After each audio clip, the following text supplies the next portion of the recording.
We are midway through the season and Manchester United find themselves top of the table, 8 points clear of City. But with the January transfer window now officially open and with 251 million in the bank to spend, I've got a decision to make whether I stick with what I've got or I make some changes. Now Varane's been getting some stick in the comments saying he's too old, he's too slow and he needs upgrading in January. But to be fair to him, he's played 18 games, he's got 9 clean sheets and his rating has gone up by 1 as well. So I actually think he's not been doing too badly this season. So as he's only got 7 months left on his contract, I'm going to take a bit of a gamble. I am going to extend his contract for a further 2 years. I'm going to stick by my man, one of the most senior players in this team, and I've got to hope that he can kick on for the rest of the season and he repays the faith that I'm putting in him. Speaking of contracts though, we've got other young players, the likes of Diallo, Palestri and Iqbal, all of whom's contracts are up towards the end of the season. I do want to renew all of their contracts just to make sure that we've got them for the long term. And Dean Henderson is another one. I'm not quite sure whether or not he's ever going to be able to oust David De Gea as our first choice goalkeeper,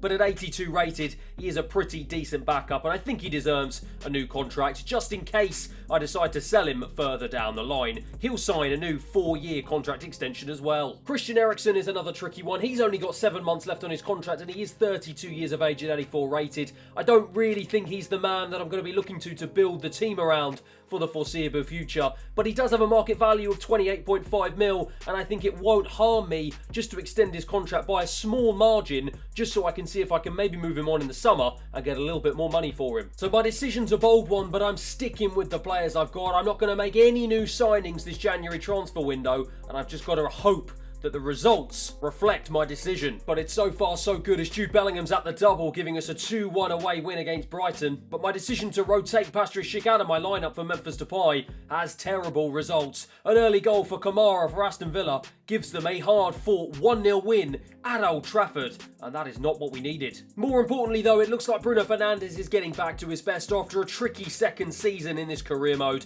21 matches in the Premier League with 9 assists and 5 goals, an average match rating of 7.5, and that is much more like it. With a much rotated team, it's back to winning ways in the FA Cup though, courtesy of a Sancho goal and 2 Elanga goals, giving us a comprehensive 3-1 win. And having tied down the 2 youngsters to long-term deals for the future, they've finally been able to secure some loan moves away. Palestri's off to Newcastle for 6 months and he's followed out the door by Amad Diallo. He's off to Valencia for 6 months as well. That FA Cup winners breathed new life back into Manchester United and a late goal from new signing Nkunku gives us a solid 1-0 win at home against Spurs. And that man has finally hit some form as he's hit another one past Leicester City this time, followed up by a late goal from Jude Bellingham to give us another 2-0 win. And we round off January by sailing through to the next round of the FA Cup. 2 goals from Lauturo Martinez as he's perked up after Nkunku's breathing down his neck, with Antony and Bellingham getting on the score sheet again. Bellingham having a sensational start to this episode gives us a 4-1 thumping of Crystal Palace and sends us through to the next round. And as we reach the end of this January transfer window and we keep our 9-point gap at the top of the Premier League to Chelsea this time, I do just want to take a quick second to look at this man, Jude Bellingham. He's propelled himself back up our goal scoring charts with 7 goals to his name in 32 appearances. 3 assists as well. He's being chased down by Bruno Fernandes. Both of these men seem to have hit some form this season. After a bit of a slow start to Season 2, they really seem to have come into their own in Season 3, and long may it continue. It's time to play our first game of this episode though, and it's off to Goodison Park for a rare away day against Everton. Lauturo Martinez gives it to Bruno Fernandes. He just tries to chase his way away from the defender. Turns really nicely, looks for Patrick Schick. He turns even nicer and drives into the box here. Schick to try and dink it over. It was an acrobatic clearance, I think, or did he not get there? I'm not actually quite sure, but we've managed to keep hold of the ball with Antony. Jude Bellingham, the man of the moment, picked it up again and strikes from distance. Straight into the arms of Pickford. To Antony. It's been an electric start here in this opening 10 minutes for Manchester United. Patrick Schick on the edge of the box, whips a good ball in. It's Patrick Schick who I really want in the box. I don't want him putting the ball in. Antony picks it up though. Antony strikes. Antony buries it into the top right-hand corner and gives us a thumping 1-0 lead here. It's a deserved 1-0 lead. We've been all over Everton in the opening 13 minutes. Antony gives us the lead, 1-0. Jude Bellingham again, pulling the strings at the heart of my midfield so far in this episode, so far in this season, as Jadon Sancho, who's in for Marcus Rashford on the left-hand side, picks it up, looks for Bruno Fernandes. Fernandes back to Bellingham. Bellingham to strike, finish! Oh my word, it's absolutely sensational. Jude Bellingham is on fire. What a finish! What a goal! 2-0. Well, he just picked the ball up. It was Bruno Fernandes, the other midfielder, who just passed it to him. And Bellingham, look at that for a finish. It's off the post. Right, just bent it round the goalkeeper. Gave him no chance. I thought the defender was going to be able to get a block in. He didn't. And look at that for a finish. Pickford, nowhere to be seen. 2-0. Anthony again on the right-hand side. Anthony's going to try and look upfield into Patrick Schick, who's running into the channel. It's Lauturo Martinez. Martinez gives it to Bellingham. Bellingham to add a third. He does. That man, Jude Bellingham, is in sensational form this episode. It's his second goal of the game. It's our third. And within half an hour, we've already put the game to bed. Everton have got a corner here. It's their first real attack of the game. And it's a half-decent ball in. But it's that man, Jude Bellingham, again, who gets his head on it. And look at this. Jude Bellingham gets there ahead of the defender. Can he try and find a ball? No, he can't. Just snuffed out. But what a half. What an episode for Jude Bellingham. He's been sensational, but Jimenez picks it up into Blas. What a save from De Gea. It's Williams again. This is a good response for Everton. Bit too little, too late, but they pick the ball up once again, and it's Raul Jimenez. It's saved by De Gea. We've fallen asleep a little bit at the back. I'm sort of just praying for the half-time whistle, to be honest. Jude Bellingham once again into the feet of Patrick Schick. Schick's going to look for Anthony on the right-hand side. He finds Anthony. Anthony bursts into the midfield, into the box, lays it back. I was looking for Martinez. That wasn't the ball I was hoping to play. Everton get it clear. Last. Into Raul Jimenez once again. Everton now looking for at least one goal before the stroke of half-time. William plays it in, and it was a good ball in the end. Varane too slow to get there. Elmas, what a save from De Gea again. That is 3 big saves. Everton really deserve a goal here right on the edge of half-time. Rayo into Frenkie de Jong. De Jong plays it out wide to Sancho on the left-hand side. He finds Martinez. Martinez goes ahead to Patrick Schick. Schick is going to try and look across the box. I was looking for Anthony, and it was Martinez in the end with an audacious diving header and then completely misjudged the fly to the ball. Bruno Fernandes, Frenkie de Jong, Bellingham now. Bellingham into Patrick Schick. Schick, I was trying to find Martinez again. And again, it was just intercepted by the Everton defence as Raul Jimenez now tries to bring it forward. Lovely ball out wide to McNeil, and it's just a bit lost. The momentum's gone, but Everton keep it alive. Raul Jimenez round Torres. Blazed it over the bar, though. Frenkie de Jong. De Jong finds Patrick Schick. Wonderful ball. Patrick Schick to put the game to bed. He's too slow. That is the first time I think I've ever said that about Patrick Schick in this entire career mode. Everton now to bring it forward. It's Buadu who's got it in the centre. It's Torres who comes across. A great challenge. Williams for Everton into Blas. They're getting a little bit more space in the centre of the park, which is not really what I want. And that's a beautiful ball to Elmas, who drives into the box. De Gea, he's on fire. Everton have got a corner, though, and it is Williams who's going to take. He's going to put it to the edge of the 6-yard box. Headed away by Rashford, the substitute, who's on for Sancho. Rashford almost got there ahead of the defender. He doesn't. It's Elmas who picks it up once again for Everton. They are searching, hunting for at least one goal. And De Gea with another big save. Jude Bellingham once again into Nkunku. Nkunku's going to try and find a ball. It's a beautiful ball into Rashford. He strikes with his left. And in the end, it's pretty easy for Pickford. Fernandes with the resulting corner, whips it in. It's not a great ball. It's headed away. Jude Bellingham can't get there first. Everton can. They look for a counter-attack. It's a bit of a slow one. They do manage to get it to Blast in the end, though. He turns really nicely and looks for Elmas now. Everton desperately searching at least for one consolation goal here. It's the former Arsenal man, Hector Bellerin, who plays it into Elmas. And De Gea, my word, he has been sensational so far today. He has kept this 3-0 alive. He is desperate for his clean sheet. Pau Torres wins the ball, and the referee blows the whistle. De Gea gets his clean sheet. It finishes 3-0 here. A comprehensive win after a lightning first half for Manchester United. Everton did everything they can to try and get themselves back in the game in the second half, but David De Gea was a wall at the back, and it's full-time 3-0. 2 goals from Lauturo Martinez are not enough as we succumb to a 3-2 loss at home to Crystal Palace, courtesy of Wilfried Zaha putting on an absolute clinic against his former employers. Fortunately, though, we bounce back with the return of Patrick Schick to the goal-scoring charts. He gets a late goal, Lautaro Martinez gets another one, and Bruno Fernandes gets an early goal to cancel out Lerma's goal in the 9th minute,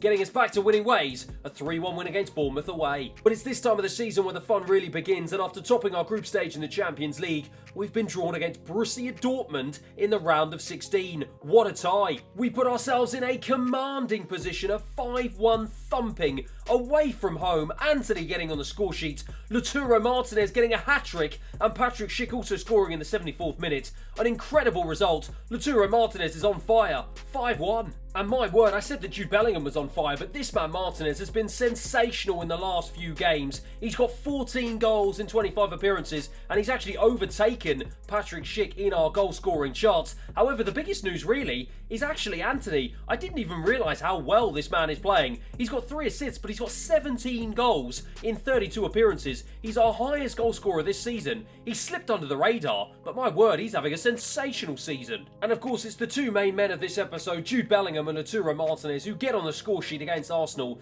as we win a hard-fought back-and-forth 3-2 battle to give ourselves another 3 points in the Premier League. And whilst Chelsea do have a game in hand at us, we've managed to claw out an 11-point gap at the top of the table, and with only 11 games remaining for the rest of the season, it would take a monumental bottle job for the title not to be returning to Manchester. But speaking of bottle jobs, we absolutely bottled it against Liverpool, our opponents today, in this very same competition last season. It was an embarrassment of a performance last season, and it is time to get revenge. That man Lauturo Martinez wasn't even playing for the club last season. I've got to hope that his sensational form of 6 goals in 3 games comes to fruition today, and we can put Liverpool to the sword and finally get revenge. Musiala bursting forward. He's done really nicely to go past about 2 or 3 of my players, and he's almost looking to make it a 4th here. Antony trying to fight with him, isn't able to get it back, and Muller strikes from distance. It was a power shot that De Gea was equal to. And Liverpool have certainly started this game as they mean to go on. They've got an early corner here that Mo Salah has come short for. He's kept hold of the ball and gives it to Musiala, into Muller, into the striker. I don't even know who that is, Benzi Biani. He strikes, De Gea saves, it's another Liverpool corner. Into Bruno Fernandes. Fernandes looks for the man of the moment, Lauturo Martinez, and he's going to try and stretch his legs, but he gives it to Nkunku, who's in for Patrick Schick, an out-of-form Patrick Schick, it's got to be said, but in the end, he doesn't really do too much with it, and Thomas Muller can now escape and lifts the ball right over into the path of Luis Diaz on the left-hand side. Lovely ball, he gives it back to him, Thomas Muller's unmarked, and just on the edge of the box, forces De Gea into a pretty easy stop. Muller could have done more with that one. Bruno Fernandes. Jadon Sancho now. Jadon Sancho to bring this ball in field. Looks for Nkunku. Nkunku's got the legs and the pace to get away from the defence. He strikes with his right. It's pretty easy for Alisson in the end, but that's our first opportunity of the game. Rayo into Jude Bellingham. Jude Bellingham with a wonderful ball into Nkunku, and Nkunku definitely has the legs here. He's got so much pace. He's got too much pace for this Liverpool defence, and it goes out for a corner. And it's going to be De Jong to take. I'm just going to aim this one to the edge of the 6-yard box, and it's Antony. Our top goal scorer this season went for an audacious bicycle kick. Went straight into the arms of Antony, but that is a man filled with confidence, and he picks it up once again. It's Nkunku again who takes the ball into the box, dinks it, looking over for Antony, and it is Antony who plants his head into the back of the net, and it's 1-0 here. It was Nkunku who drove into the box, a lovely, beautiful dinked ball over, and Antony, one of the smallest men on the pitch, is on fire at the moment, like many of my players this episode. He got his head on it, got up ahead of the Liverpool defence, and he powers it past Alisson to add to his goal-scoring tally and give us a 1-0 lead. De Jong into Martinez. Martinez has got options up ahead of him, but he's decided to go infield for Bruno Fernandes. He's found Bellingham. Bellingham's got Antony again. Antony for a second. Antony for our second. It's 2-0. This man is sensational. What can this man not do? He goes and celebrates in front of the fans, and he's given us another goal here. We've got a 2-goal cushion. Jude Bellingham picks this one up in a dangerous position. Jude Bellingham's just going to keep his run going. Jude Bellingham, oh my word, what a run, what a save. Bruno Fernandes with the resulting corner looks for Antony again. He's looking for his hat-trick. Couldn't quite find it. And Nkunku will pick up the return of the loose ball, He picks it up again on the left-hand side. Whips a good ball in, straight into the arms of the goalkeeper. And Nkunku picks this one up again. He's come deep to try and collect it, and he's found Frenkie de Jong. He's found Bruno Fernandes. He's turned really nicely, put it onto his left. Big save from Alisson once again. Well, I'll tell you what, it's been a sensational performance so far, and we're looking to add a third here. Antony again looking for his hat-trick. He can't get his head on it, and Nkunku can though. De Jong to try and float this one back in. Straight into Alisson once again. Darwin Núñez for Liverpool now to try and bring this one forward. Try and see if they can mount some sort of counter-attack here. Lamar tries to flick it over. Good defending from Martinez though, and Martinez and De Gea almost getting in each other's way. But De Gea takes control and keeps hold of the ball. And it will be Lamar who's going to take it. There's no short option this time. They've learnt their lesson from before. And it's looped over from Mo Salah, I think it was. It was Antony off the line. It's Jude Bellingham now to try and launch a counter. He can't get there ahead of Matt Kipp. And Liverpool can go again here. They've really raised the pressure here in this second half. Water ball to Diaz. Martinez is there. It's loose. De Gea with a big save. Flung back in by Martinez once again. And once again it's headed away, this time by Martinez. Alexander-Arnold with a shot with his left. and it just went wide of the post. That was a bit of a dangerous one there. Antony now on the right-hand side finds Nkunku, and Nkunku's going to try and go over the top into the path of Patrick Schick. It's a wonderful ball. Patrick Schick got his head on it. Alisson got his hands on it. Frenkie de Jong to take the resulting corner. Again looking for Antony. Again, just can't find it. And again it comes out to Nkunku. De Jong to try and flick it back in. This time looking for Rashford.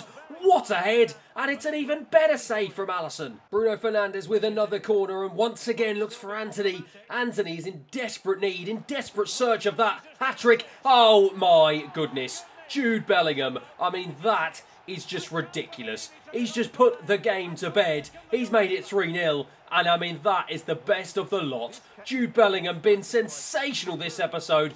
Look at that for a goal. I mean, if you want a goal that is going to beat your arch rivals and send you through to the next round, that is the goal you want to see. Unbelievable from Jude Bellingham. 3-0. Darwin Núñez into Luis Diaz. The referee blows the whistle. And my word, I spoke at the beginning of the game that I wanted revenge and retribution for the batterings Liverpool gave us last season. And my word, we have got it today. 2 goals from Antony and an absolute thunderbolt from Jude Bellingham gives us a comprehensive 3-0 win.